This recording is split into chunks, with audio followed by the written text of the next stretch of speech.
என்ன அப்ப ஜாதி பத்தி ஏன் ஜாதி சொல்லி ஆடுறா? அது மட்டும் ஜாதி சொல்லலாமா?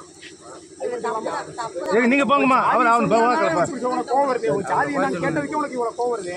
அப்ப என் ஜாதியை சொல்லி நீ ஆடுவ, திம்ப, வயிறு வளர்ப்ப எல்லாம் பண்ணுவ. நாங்க பாத்துட்டு என்ன அப்ப எல்லாரும் உன் ஜாதியை பத்தலாமா நீ ஆடணும்?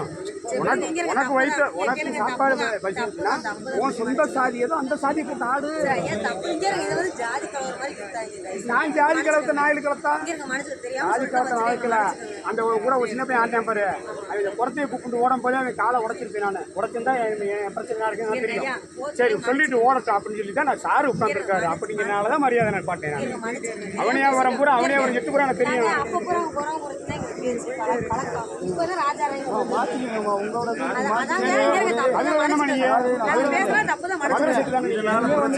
சங்கம் எங்க இருக்கு? ஒரு கம்யூனிட்டி ரீதியா ஒரு சங்கம் எங்க இருக்கு? அவனே ஒரு சங்கம் இருக்கலாம். அவனே ஒரு சங்க தலைவர்கிட்ட கேளு. இந்த கோட்டை ஆர்டர் வந்துச்சா வரலையாங்க. நம்ம இது இருக்கு ஒரு முனிச்சா இல்லை நம்ம பெரியாஸ்பத்திரி பின்னாடி ஏரியா. அது எல்லாம் எலிசா அது நல்ல பின்னாடி ஆழ்வாரம் கிடையாது. நம்ம ஆற்று பழத்தை ஒட்டி போட்டு ஒட்டிக்கலாம். இது போடலாம் போட்டு பார்த்தீங்கன்னா மதிச்சியை அக்கா சொன்னாங்க. மதிச்சி இருக்குல்ல, மதிச்சியை பாலாவெல்லாம் எனக்கு தெரியும். அந்த மதிச்சி லைனில் உள்ள ஆளு பூராத்தையுமே நாங்கள் சொல்லி ஒரு நிமிஷம் சொல்ல கேளுங்க. போர்டில் போட்டு பூரா அழிக்க நாங்கள் கோர்ட்டில் மதுரை ஹைகோர்ட்டில் தான் நான் வாங்கிட்டு இருக்கேன். இல்லை ப்ரோ எப்படி ஓன் சாதி போட்டு ஆறு ப்ரோ. அப்போ இன்னொரு ஆட்டம் போட்டு என்ன ஆளுங்க அதை படிக்குது? எஸ்சியில் என்ன ஆளுங்க? எஸ்சியில் 79 சாதி இருக்கு. என்ன சாதி?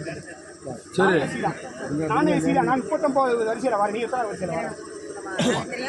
கழுதை விட்டு முன்னிட்ட பின்னாடி எஸ்சியில் 79 சாதி இருக்கு. 79 சாதியில் நான் 39 சாதி.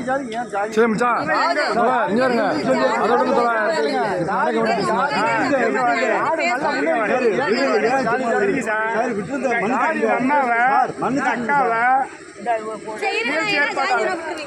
என்ன ஜாதி ஆடணும்? ஜாதி சொல்லி ஆடு. சாதி சொல்லி ஆடு. சாதி சொல்லி ஆடுமா? சாதி சொல்லி ஆடு. நான் வெளியே சொல்லி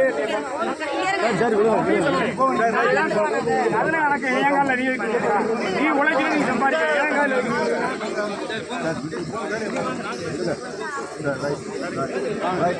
யாரும் தெரிஞ்சுக்கிட்டீங்களப்பா? எங்காலுங்களா